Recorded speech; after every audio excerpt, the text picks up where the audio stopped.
नमस्कार, जय हिंद साथियों। एक बार फिर से स्वागत है आपका मेरे यूट्यूब चैनल स्टडी विद सागर में। आशा करता हूँ आप सभी लोग अच्छे होंगे, आपकी तैयारी अच्छी चल रही होगी। देखिए इस वीडियो में हम इम्पोर्टेंट करंट अफेयर्स के कुछ क्वेश्चंस को देखेंगे जो आपकी परीक्षा की दृष्टि से बहुत ही इम्पोर्टेंट रहने वाले हैं। मैं गारंटी देता हूँ कि इसमें से 1 से 2 क्वेश्चन आपको परीक्षा में देखने को ज़रूर मिलेंगे, तो आप वीडियो को अंत तक देखिएगा। तो देखिए इस तरह की जो वीडियोज़ हैं मैं रेगुलरली अपने चैनल पे अपडेट करता रहता हूँ। तो जो बच्चे UK triple SC, UK PSC यानी कि आबकारी, परिवहन सिपाही, police constable, police sub inspector, RO ARO की जो भी तैयारी कर रहे हैं, तो उनके लिए यह वीडियो जो मैं अपडेट करता हूँ, अपलोड करता हूँ, वह बहुत ही इंपॉर्टेंट रहने वाली है। तो जो बच्चे नए हैं और जो अपनी अभी अपनी समूह गौ की जो आपकी जर्नी है उसको स्टार्ट कर रहे हैं, तो वह चैनल को सब्सक्राइब कर लीजिए ताकि इस तरह की इंपॉर्टेंट अपडेट्स आपको रेगुलरली मिल सके और वीडियोस आपको मिल सके। साथ ही देखिए ये जितनी भी करंट अफेयर्स की और रीजनिंग की क्लासेस जो मैं चला रहा हूँ, उनकी जो पीडीएफ है मैं free of cost Telegram channel पे अपलोड करता हूँ। तो जो बच्चे नए हैं और जिन्होंने टेलीग्राम चैनल अभी ज्वाइन नहीं किया है, तो प्लीज़ मेरे चैनल के डिस्क्रिप्शन में जाके आप लिंक आपको मिल जाएगा, आप टेलीग्राम चैनल को ज्वाइन कर लीजिए ताकि इस तरह की पीडीएफ जो भी इंपॉर्टेंट नोट्स हैं और जो क्वेश्चंस पेपर हैं और ये जो वीडियोस की जो पीडीएफ है वह आपको फ्री ऑफ कॉस्ट मिल सके। तो आज ही आप चैनल को सब्सक्राइब कर लीजिएगा, साथ ही ये यूट्यूब चैनल को भी सब्सक्राइब कर लीजिए ताकि आपको रेगुलरली अपडेट मिल सके। तो चलिए आज का जो सेशन है वह स्टार्ट करते हैं और पहला क्वेश्चन हम लोग देख लेते हैं। देखिए पहला क्वेश्चन है, विश्व हिंदी हिंदी दिवस किस तिथि को मनाया जाता है? तो यहाँ पूछा गया है विश्व विश्व हिंदी दिवस पूछा गया है। एक होता है केवल हिंदी दिवस, तो भारत में हिंदी दिवस जो है वह 14 सितंबर को मनाया जाता है। बट यहाँ पे आपसे पूछा है कि विश्व हिंदी दिवस किस तिथि को मनाया जाता है, तो इसका जो सही जवाब है ऑप्शन नंबर बी रहने वाला है, 10 जनवरी। 10 जनवरी को विश्व हिंदी दिवस आपका मनाया जाता है। तो देखिए विश्व हिंदी दिवस जो मनाया जाता है वह आपका 2006 में हमारे जो तात्कालिक जो प्रधानमंत्री थे डॉक्टर मनमोहन सिंह जी, उनके द्वारा हिंदी दिवस 10 जनवरी को मनाने का ऐलान किया गया था। तो अगर आपसे क्वेश्चन में पूछा जाएगा कि हिंदी विश्व हिंदी दिवस किसके द्वारा घोषणा की गई थी मनाने की, तो वह हमारे तात्कालिक प्रधानमंत्री डॉक्टर मनमोहन सिंह जी द्वारा घोषणा की गई थी। ये 10 जनवरी को ही क्यों मनाया जाता है? क्योंकि देखिए 10 जनवरी 1975 को नागपुर में आयोजित प्रथम विश्व हिंदी सम्मेलन, तो नागपुर में 1975 को 10 जनवरी 1975 को प्रथम विश्व हिंदी सम्मेलन आयोजित किया गया था, जिसके कारण ही 10 जनवरी को विश्व हिंदी दिवस मनाने की घोषणा की गई 2006 में। इसके द्वारा डॉक्टर मनमोहन सिंह जी द्वारा। तो देखिए अगर परीक्षा में आएगा कि विश्व हिंदी दिवस कब मनाया जाता है, तो आपने लिखना है 10 जनवरी को। और अगर आपसे पूछेगा केवल कि हिंदी दिवस कब मनाया जाए, तो आपने लिखना है 14 सितंबर को।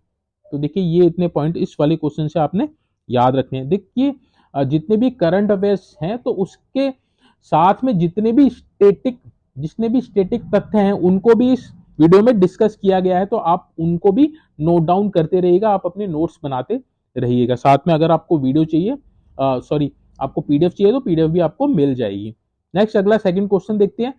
ग्रेबियल अटल हाल ही में किस देश के सबसे युवा प्रधानमंत्री बने?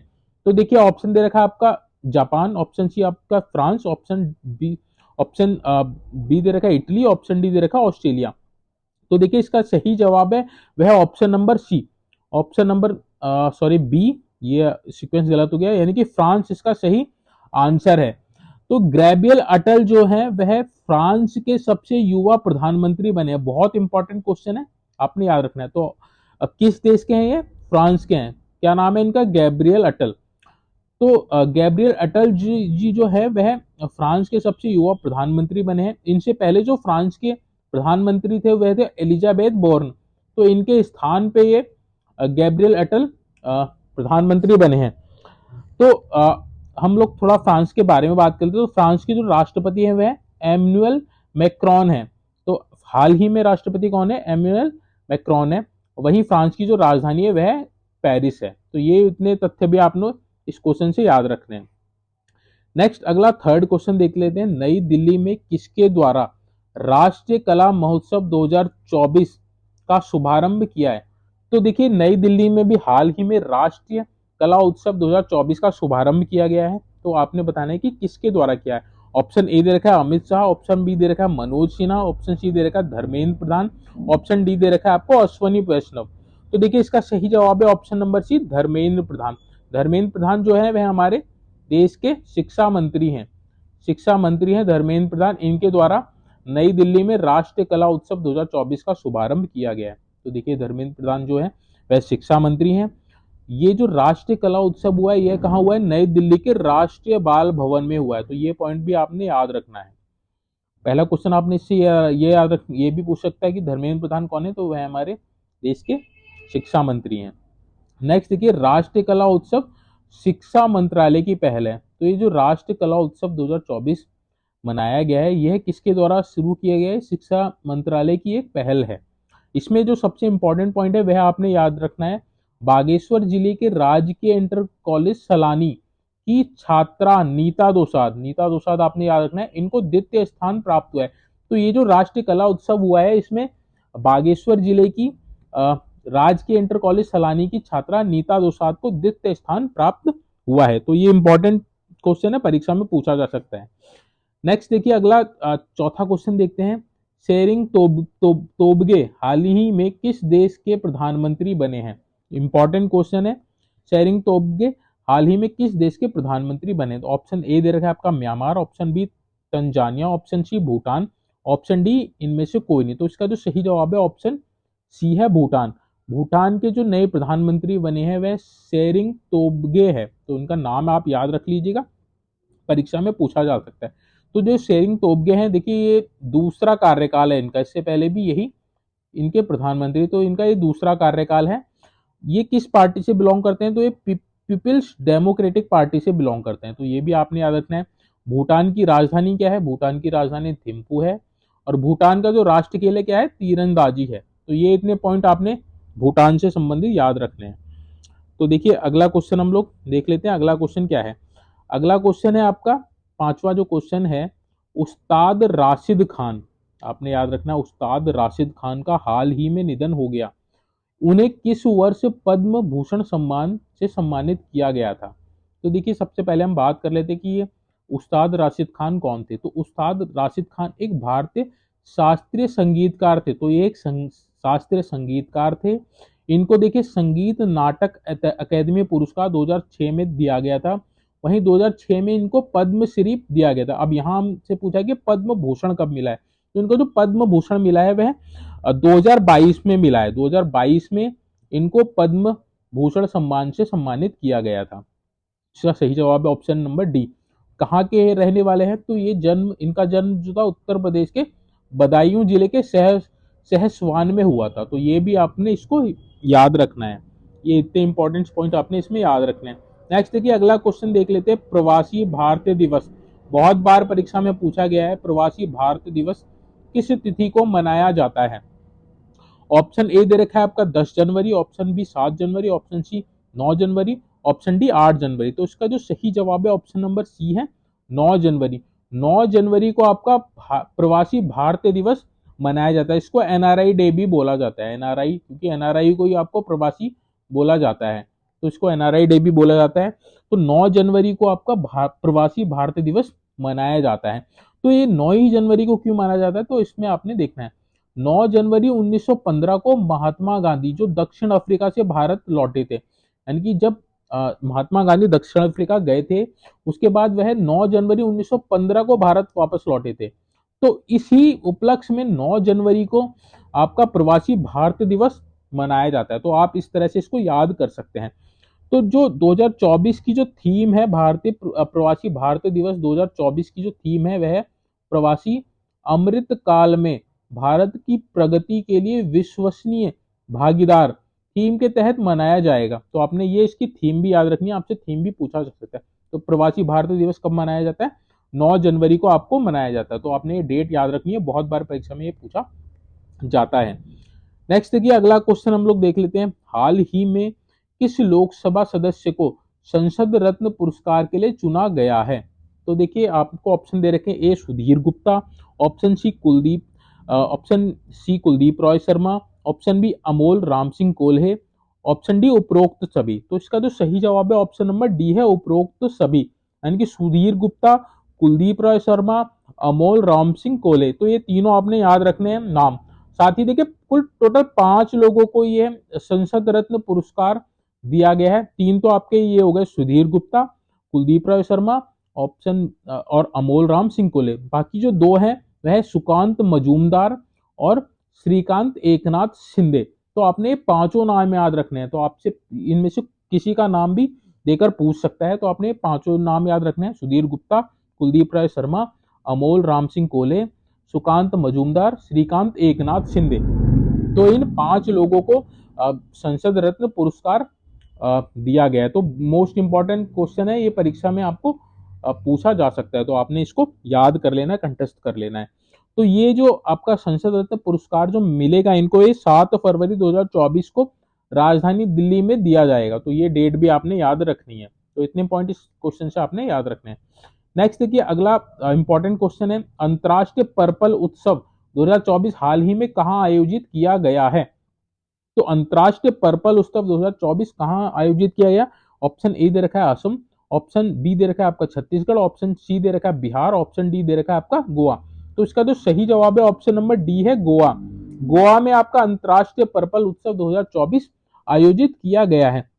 तो इसका जो आयोजन है वह 8 से 13 जनवरी 2024 को गोवा में किया जाएगा। तो ये डेट आपने याद रखनी है, कई बार डेट भी पूछ सकता है। तो इस उत्सव का उद्देश्य देखिए क्या है, संगीत, नृत्य और मनोरंजन में आकर्षक प्रदर्शन के माध्यम से दिव्यांगजनों की प्रतिभा का प्रदर्शन करना है। तो दिव्यांगजनों के उपलक्ष्य में उनकी प्रतिभा के प्रदर्शन को दिखाने के लिए यह अंतर्राष्ट्रीय पर्पल उत्सव आयोजित किया गया है। कहाँ आयोजित किया गया? गोवा में। देखिए गोवा से रिलेटेड कुछ इंपॉर्टेंट फैक्ट्स देख लेते हैं। गोवा देखिए इसकी राजधानी पणजी है, राज्यपाल इसके PS श्रीधर पिल्लई हैं। तो आपने ये भी याद रखना है, मुख्यमंत्री इनके प्रमोद सावंत है। तो इतने पॉइंट आपने इस क्वेश्चन से याद रखने हैं।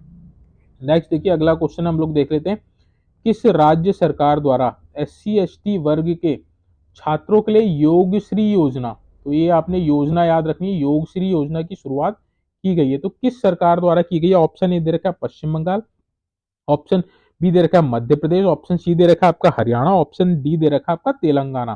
तो इसका जो सही जवाब है ऑप्शन नंबर ए है, पश्चिम बंगाल। तो पश्चिम बंगाल ने योगश्री योजना शुरू की है, किसके लिए की गई है? SC ST के छात्रों के लिए। तो इसमें देखिए क्वेश्चन ऐसे भी बन सकता है कि योगश्री योजना किसके लिए, किससे संबंधित है? तो ये SC ST के वर्ग के छात्रों से संबंधित है योगश्री योजना। तो देखिए इस योजना का उद्देश्य क्या है? अनुसूचित जाति और अनुसूचित जनजाति यानी कि SC ST छात्रों के लिए प्रतिस्पर्धा परीक्षा यानी कि कॉम्पिटिटिव एग्जाम के लिए निःशुल्क प्रशिक्षण प्रोवाइड कराना है। इस योजना का उद्देश्य योगश्री योजना का किसने शुरू की है? पश्चिम बंगाल सरकार ने। तो इसमें देखिए जो प्रशिक्षण केंद्र 50 प्रशिक्षण केंद्र हैं, उनमें इनको निःशुल्क कॉम्पिटिटिव एग्जाम्स की तैयारी करवाई जाएगी। पश्चिम बंगाल के मुख्यमंत्री हाल ही में कौन है? ममता बनर्जी हैं। तो ये इतने फैक्ट इसमें आपने याद रखने हैं इस क्वेश्चन से।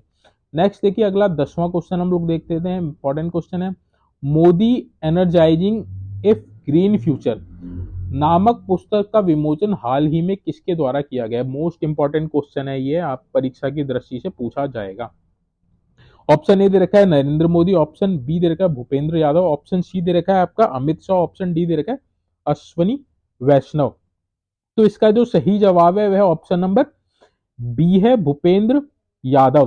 भूपेंद्र यादव जी जो है वह हमारे पर्यावरण और जलवायु परिवर्तन मंत्री हैं, हमारे देश के पर्यावरण और जलवायु परिवर्तन मंत्री हैं। तो ये आपने इसको याद रखना है। इनके द्वारा मोदी एनर्जाइजिंग ए ग्रीन फ्यूचर नामक पुस्तक का विमोचन किया गया। इंपॉर्टेंट क्वेश्चन है।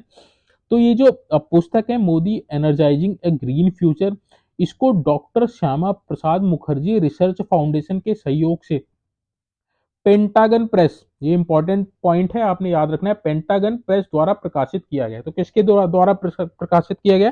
पेंटागन प्रेस द्वारा doctor Shyama Prasad Mukherjee research foundation के सहयोग से किया गया है। तो यह जो पुस्तक है पर्यावरण से संबंधित है। पर्यावरण संबंधी पहलुओं के प्रति सरकार की प्रतिबद्धता पर जोर देते हुए टिकाऊ और पर्यावरण अनुकूल भविष्य के लिए प्रधानमंत्री मोदी के दृष्टिकोण पर प्रकाश डालती है। तो प्रधानमंत्री जी द्वारा जो पर्यावरण की जो के भविष्य जो निर्धारित किए गए हैं, जो उनकी नीति बनाई है, उनको उनके संबंध में दृष्टिकोण प्रकाश डालती है। तो ये इंपॉर्टेंट फैक्ट आपने इसमें याद रखने हैं। नेक्स्ट देखिए अगला क्वेश्चन देखते हैं। रेलवे बोर्ड के सचिव के रूप में हाल ही में किसे नियुक्त किया गया है? ऑप्शन ए दे रखा है Sunita Mehta, option B Aruna Nair, option C Pankaj Pal, option D Rammurti Singh. तो इसका जो सही जवाब है ऑप्शन नंबर बी है अरुणा नायर। अरुणा नायर ये जो एक IRS अधिकारी है, इंडियन रेलवे सर्विसेज की अधिकारी है अरुणा नायर। तो इसमें देखिए कुछ फैक्ट हम लोग याद रख लेते हैं। भारतीय रेलवे बोर्ड का गठन 1922 में हुआ था, तो ये आपने याद रखना है। भारत के जो रेलवे मंत्री हैं वर्तमान में अश्वनी वैष्णव है। इंपॉर्टेंट पॉइंट है, आपने याद रखना है। अश्वनी वैष्णव जो है भारत के वर्तमान में रेल मंत्री हैं। भारत के पहले रेल मंत्री कौन थे? आसफ अली। तो ये भी इंपॉर्टेंट है, आपने इसको भी याद रखना है। भारत के पहले रेल मंत्री आसफ अली थे। भारत की पहली महिला रेल मंत्री कौन थी? ममता बनर्जी। ये भी इंपॉर्टेंट पॉइंट है। तो इतने पॉइंट आपने इस क्वेश्चन से याद रखने हैं। नेक्स्ट देखिए अगला क्वेश्चन हम लोग देख लेते हैं। 12वां, जुलाई 2024 के दौरान किस देश द्वारा यूनेस्को की विश्व धरोहर समिति की अध्यक्षता की जाएगी? ऑप्शन ए दे रखा है Japan, option B America, option C चीन, ऑप्शन डी भारत। तो देखिए इसका जो सही जवाब है ऑप्शन डी है भारत। भारत देखिए पहली बार यूनेस्को की विश्व धरोहर समिति की अध्यक्षता करेगा। तो पहली बार ये मौका मिला है भारत को जो विश्व धरोहर समिति की मेजबानी करेगा। तो देखिए विश्व धरोहर समिति में 21 देश शामिल है, तो ये पॉइंट आपने याद रखना है। भारत में देखिए यूनेस्को विश्व धरोहर स्थल कितने हैं? 42 है, पहले 40 थे। अब देखिए शांति निकेतन जो पश्चिम बंगाल में है और होयसल मंदिर कर्नाटक में है, क्रमशः 41वां और 42वां स्थान जो है इधर विश्व धरोहर स्थल में शामिल कर लिया गया। तो अब टोटल 42 स्थल हो गए हैं। तो ये आपने ये दोनों पॉइंट याद करने हैं, परीक्षा में पूछ सकते हैं कि 41वां और 42वां विश्व धरोहर स्थल भारत का कौन कौन सा है? तो शांति निकेतन जो पश्चिम बंगाल में है, होयसल मंदिर कर्नाटक में है। बाकी देखिए यूनेस्को जो है इसकी जो स्थापना थी 16 नवंबर 1945 में हुई थी, ये इंपॉर्टेंट पॉइंट है। वही मुख्यालय इसका पेरिस में है। तो दोनों इंपॉर्टेंट पॉइंट है। वर्तमान में यूनेस्को के जो अध्यक्ष आंद्रे एंजोले हैं, तो ये भी इंपॉर्टेंट है, आपने इसको याद रखने हैं जितने भी मैंने पॉइंट्स से आपको बताए हैं। नेक्स्ट देखिए अगला क्वेश्चन हम देखते हैं। भारतीय ओलंपिक संघ के CEO के रूप में हाल ही में किसे नियुक्त किया गया है? इंपॉर्टेंट क्वेश्चन है। ऑप्शन ए दे रखा है Raghuram Iyer, option B Sudhir Singh, option C Deepanshu Mishra, option D आपका दे रखा है अखिल बनर्जी। तो इसका जो सही जवाब है ऑप्शन नंबर ए है रघुराम अय्यर। रघुराम अय्यर को भारतीय ओलंपिक संघ का CEO हाल ही में नियुक्त किया गया है। तो देखिए भारतीय ओलंपिक संघ का जो गठन है वह 1927 में हुआ था। इंपॉर्टेंट पॉइंट है याद रखने के लिए। इसका जो मुख्यालय है वह नई दिल्ली में है। तो सबसे इंपॉर्टेंट क्वेश्चन ये है, भारत ने सर्वप्रथम 1900 ईस्वी में ओलंपिक में भाग लिया था। तो कई बार परीक्षा में पूछा जाता है भारत ने ओलंपिक में कब भाग लिया था? तो 1900 ईस्वी में भाग लिया था। बाकी देखिए जो ओलंपिक है, जो सबसे प्राचीन ओलंपिक खेलों की शुरुआत 776 ईस्वी पूर्व ग्रीस के ओलंपिया शहर में हुई थी। तो ये भी इंपॉर्टेंट क्वेश्चन है, कई बार परीक्षा में पूछा गया है। तो इतने पॉइंट आपने इस क्वेश्चन से याद रखने हैं। नेक्स्ट देखिए अगला जो 14वां क्वेश्चन है। 10वें वाइब्रेंट गुजरात समिट में किस देश के प्रधानमंत्री मुख्य अतिथि के रूप में भाग लेंगे? मोस्ट इंपॉर्टेंट क्वेश्चन है, परीक्षा की दृष्टि से परीक्षा में पूछा जा सकता है। ऑप्शन ए दे रखा है संयुक्त अरब अमीरात, ऑप्शन बी चेक गणराज्य, option C Italy, option D Mauritius. तो इसका जो सही जवाब है ऑप्शन नंबर बी है चेक गणराज्य। तो चेक गणराज्य के जो प्रधानमंत्री है उनका नाम है पेट्रा फियाला। तो पेट्रा फियाला जो है वह मुख्य अतिथि रहेंगे 10वें वाइब्रेंट गुजरात समिट में। तो ये किस देश के प्रधानमंत्री है? तो ये चेक गणराज्य के हैं। तो ये जो 10वां वाइब्रेंट गुजरात समिट होने वाला है, इसका जो विषय है वह गेटवे टू द फ्यूचर है। तो ये भी आपने याद रखना है, gateway to the future. Next देखिए वाइब्रेंट गुजरात ग्लोबल समिट पहली बार 2003 में शुरू हुआ था। तो 2003 में ये शुरू हुआ था और ये जो अब हो रहा है ये 10वां संस्करण है। तो इतने पॉइंट आपने इस क्वेश्चन से याद रखने हैं। नेक्स्ट देखिए इंपॉर्टेंट क्वेश्चन आपका, किस देश ने हिम तेंदुए को अपना राष्ट्रपति घोषित किया गया है? तो हिम तेंदुआ जो है आपका हिमालयन लेपर्ड है, उसको किसने अपने देश का, अपने राष्ट्र का राष्ट्रपति घोषित किया है? ऑप्शन ए दे रहा है Kyrgyzstan, option B Bangladesh, option C Bharat, option D Nepal. तो इसका जो सही जवाब है ऑप्शन नंबर ए है किर्गिस्तान। किर्गिस्तान ने हिम तेंदुए को अपना राष्ट्रपति घोषित किया गया है। तो देखिए इससे हिम तेंदुए से इंपॉर्टेंट जो फैक्ट है उनको याद कर लेते हैं। वैज्ञानिक नाम जो हिम तेंदुए का है पेंथेरा अंसिया है, तो ये इंपॉर्टेंट है, आपने याद रखना है, कई बार परीक्षा में पूछा गया है। पेंथेरा अंसिया हिम तेंदुए का वैज्ञानिक नाम है।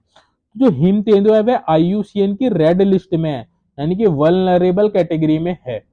वहीं देखिए हेमस राष्ट्रीय उद्यान जो लद्दाख में है, इसे हिम तेंदुए की वैश्विक राजधानी के रूप में जाना जाता है, क्योंकि हेमिस राष्ट्रीय उद्यान में हिम तेंदुए बहुत अधिक मात्रा में पाए जाते हैं, तो इसे हिम तेंदुए की वैश्विक राजधानी के रूप में जाना जाता है।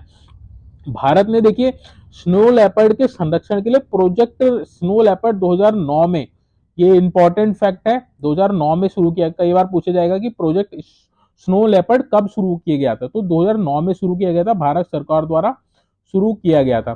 किससे संबंधित था? तो ये स्नो लेपर्ड के संरक्षण से संबंधित था। तो ये इतने इंपॉर्टेंट फैक्ट इसमें आपने याद रखने हैं। नेक्स्ट देखिए अगला क्वेश्चन देखते हैं, बिम्स्टेक के नए महासचिव के रूप में हाल ही में किसने पदभार संभाला है? तो बिम्स्टेक के नए महासचिव कौन बने? ऑप्शन ए दे रखा है Indramani Pandey, option B Alok Yadav, option C Vishwabhushan Pandey, option D इनमें से कोई नहीं। तो इसका जो सही जवाब है ऑप्शन नंबर ए है इंद्रमणि पांडे। इंद्रमणि पांडे को बिम्स्टेक का महासचिव हाल ही में घोषित किया गया है। तो देखिए बिम्स्टेक से संबंधित कुछ महत्वपूर्ण पॉइंट्स को हम लोग देख लेते हैं। बिम्स्टेक की जो स्थापना थी 6 जून 1997 को हुई थी, तो ये इंपॉर्टेंट है इसकी स्थापना। इसका जो मुख्यालय है वह ढाका बांग्लादेश में है, ढाका बांग्लादेश में बिम्स्टेक का जो मुख्यालय है। अब देखिए जो बिम्स्टेक है इसमें 7 देश हैं, टोटल 7 देश हैं, बांग्लादेश, भूटान, भारत, नेपाल, श्रीलंका, म्यांमार, थाईलैंड। तो ये 7 देश है, सातों के नाम आपने याद रखने हैं। तो इतने पॉइंट्स आपको इस क्वेश्चन से याद रखने हैं। बिम्स्टेक के नए महासचिव इंद्रमणि पांडे। नेक्स्ट देखिए अगला क्वेश्चन देख लेते हैं। संयुक्त राष्ट्र ने वित्त वर्ष 2024 में भारत की GDP वृद्धि दर कितने प्रतिशत रहने का अनुमान लगाया? मोस्ट इंपॉर्टेंट क्वेश्चन है आपकी आगामी परीक्षा के लिए, आबकारी और जो परिवहन का जो पेपर होने वाला उसके लिए। तो देखिए ऑप्शन ए रहेगा 6.5%, option B 5.9, option C 6.7, option D 6.3। तो देखिए 6.3 GDP रहने का अनुमान लगाया है संयुक्त राष्ट्र ने भारत की 2024 में। तो देखिए संयुक्त राष्ट्र संघ से रिलेटेड कुछ फैक्ट हम लोग देख लेते हैं। संयुक्त राष्ट्र संघ जिसको यूएनओ बोला जाता है, 24 अक्टूबर 1945 में इसकी स्थापना हुई थी। संयुक्त राष्ट्र संघ की जो स्थापना थी, मोस्ट इंपॉर्टेंट क्वेश्चन है, 24 अक्टूबर 1945 में हुई थी। मुख्यालय इसका न्यूयॉर्क में है, अमेरिका के न्यूयॉर्क में है। संयुक्त राष्ट्र संघ महासभा की प्रथम महिला अध्यक्ष विजय लक्ष्मी पंडित थी, इंपॉर्टेंट फैक्ट है। संयुक्त राष्ट्र महासभा का अध्यक्ष बनने वाला प्रथम भारतीय VK कृष्ण मेनन थे, इंपॉर्टेंट क्वेश्चन है। और वर्तमान में संयुक्त राष्ट्र संघ में 193 देश हैं। तो ये सारे इंपॉर्टेंट फैक्ट हैं जो मैंने आपको बता दिया, आप इसको याद कर लीजिएगा। नेक्स्ट देखिए अगला क्वेश्चन हम लोग देख लेते हैं, हाल ही में किस मंत्रालय द्वारा प्रेरणा कार्यक्रम की शुरुआत की गई है? ऑप्शन ए दे रखा है गृह मंत्रालय, ऑप्शन बी शिक्षा मंत्रालय, ऑप्शन सी विदेश मंत्रालय, ऑप्शन डी रक्षा मंत्रालय। तो देखिए शिक्षा मंत्रालय द्वारा प्रेरणा कार्यक्रम की शुरुआत की गई है, तो ये इंपॉर्टेंट फैक्ट है, आपने याद रखना है। तो जो प्रेरणा कार्यक्रम है इसका उद्देश्य क्या है? छात्रों को नेतृत्व गुणों और अद्वितीय अनुभव से सशक्त बनाना है। इसका जो पाठ्यक्रम है वह IIT गांधीनगर गुजरात द्वारा तैयार किया गया, ये इंपॉर्टेंट फैक्ट है, आपने याद रखना है। IIT गांधीनगर द्वारा इसका पाठ्यक्रम तैयार किया गया। इसमें देखिए प्रत्येक सप्ताह में 20 छात्र, 10 बालक और 10 बालिकाओं को यह पाठ्यक्रम के अनुसार शिक्षा दी जाएगी।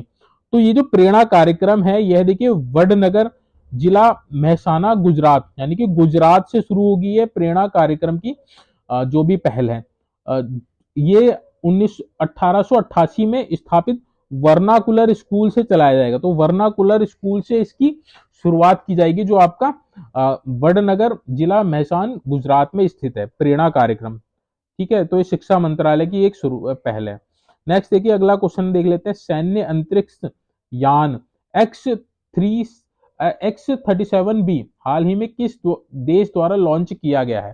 तो आपने बताना है कि ये सैन्य अंतरिक्ष यान है X-37B, इंपॉर्टेंट है, किस देश ने हाल ही में लॉन्च किया है? ऑप्शन ए दे रखा है चाइना, ऑप्शन बी दे रखा है US, option C Russia, option D France. तो ये देखिए यूएसए द्वारा, यूएसए का एक सैन्य अंतरिक्ष यान है X-37B, जिसको हाल ही में लॉन्च किया गया है। तो देखिए X-37B अंतरिक्ष विमान को स्पेस एक्स के फॉल्कन हैवी रॉकेट, ये आपने याद रखना, फॉल्कन हैवी रॉकेट द्वारा लॉन्च किया है। तो किस रॉकेट द्वारा? फॉल्कन हैवी रॉकेट द्वारा लॉन्च किया गया है। यह रॉकेट जो है आपका स्पेस एक्स कंपनी द्वारा बनाया गया है। स्पेस एक्स के जो मालिक है वह एलन मस्क है, आपने ये भी याद रखना है। तो ये जो लॉन्चिंग हुई है फ्लोरिडा, अमेरिका के फ्लोरिडा से की गई है, तो ये आपने स्थान भी याद रखना है। बाकी देखिए कब ये लॉन्च किया गया, तो 28 दिसंबर 2023 को लॉन्च किया गया है X-37B। तो इंपॉर्टेंट क्वेश्चन है परीक्षा की दृष्टि से। अब देखिए लास्ट क्वेश्चन देखते हैं, अंतिम जो इस सेशन का जो आखिरी क्वेश्चन है उसको देख लेते हैं। द बाबरी मस्जिद राम मंदिर दिलाइमा नामक पुस्तक हाल ही में किसके द्वारा लिखी गई? तो आपने बताना है, तो द बाबरी मस्जिद राम मंदिर दिलाइमा नामक पुस्तक जो है वह किसने लिखी है? ऑप्शन ए दे रखा है Rajiv Tandon, option B Shailendra Singh, option C आपका माधव गोडबोल, ऑप्शन डी दे रखा है सुजीत कुमार। तो इसका जो सही जवाब है ऑप्शन नंबर सी है, माधव गोडबोले द्वारा द बाबरी मस्जिद राम मंदिर डिलाइमा नामक पुस्तक लिखी गई है। मोस्ट इंपॉर्टेंट क्वेश्चन है परीक्षा की दृष्टि से, आप इसको याद कर लीजिएगा, नोट डाउन कर लीजिएगा। कुछ और इंपॉर्टेंट जो पुस्तक हैं जो इस साल लॉन्च हुई हैं उनको भी हम लोग देख लेते हैं। तो देखिए पहली पुस्तक है अंबेडकर ए लाइफ पुस्तक, इंपॉर्टेंट बुक है, किसके द्वारा लिखी गई है? शशि थरूर जी द्वारा, जो एक प्रसिद्ध लेखक है, उनके द्वारा लिखी गई है अंबेडकर ए लाइफ पुस्तक। Next golden boy Neeraj Gupta, Neeraj Gupta आपको पता ही होगा, जेवलिन थ्रो में गोल्ड मेडल इन्होंने जीता था हाल ही में और वर्ल्ड रिकॉर्ड बनाया था। तो इनके ऊपर एक बुक लिखी गई गोल्डन बॉय नीरज गुप्ता, किन्होंने लिखी है? नवदीप सिंह गिल द्वारा लिखी गई है। नेक्स्ट देखिए लाल सलाम एक उपन्यास, इंपॉर्टेंट उपन्यास है, स्मृति ईरानी जी द्वारा ये लिखी गई है। नेक्स्ट देखिए सनराइज ओवर अयोध्या, सलमान खुर्शीद की ये पुस्तक है, इंपॉर्टेंट है। नेक्स्ट फाइनल जो है 4 स्टार्स ऑफ डेस्टिनी, ये जनरल मनोज मुकुंद नरवाने, ये इनकी अपनी अपनी खुद की जीवनी है, यह इन्होंने लिखी है, जो हमारे भूतपूर्व सेना के जनरल रह चुके हैं। 4 स्टार्स ऑफ डेस्टिनी, तो जनरल मनोज मुकुंद नरवाने जी की जीवनी है, इन्होंने खुद ही लिखी है। तो देखिए ये इंपॉर्टेंट जो आपकी करंट अफेयर्स की का जो सेशन था यहीं पे आज समाप्त होता है। होप सो आपको वीडियो अच्छी लगी होगी। अगर आपको वीडियो अच्छी लगी है तो प्लीज वीडियो को लाइक कीजिएगा, चैनल को ज्यादा से ज्यादा सब्सक्राइब कीजिएगा, ताकि आपको और भी इस तरह की वीडियोस रेगुलरली मिल सके। साथ ही देखिए जिसको भी ये वीडियो जो इसकी जो पीडीएफ है अगर किसी को चाहिए तो आप टेलीग्राम चैनल को ज्वाइन कर लीजिए, उसमें मैं इसको शेयर कर दूंगा। और बाकी भी जितने भी इंपॉर्टेंट पीडीएफ होंगे मैं वहां पे रेगुलरली उसको पोस्ट करता रहता हूं। तो आप चैनल को जरूर से जरूर सब्सक्राइब कर लीजिएगा। साथ में अगर वीडियो अच्छी लगी है तो प्लीज़ वीडियो को लाइक कीजिएगा, चैनल को ज़्यादा से ज़्यादा सब्सक्राइब कीजिएगा, ताकि आपको इस तरह की वीडियोस रेगुलरली मिल सके। Thank you so much for watching this video.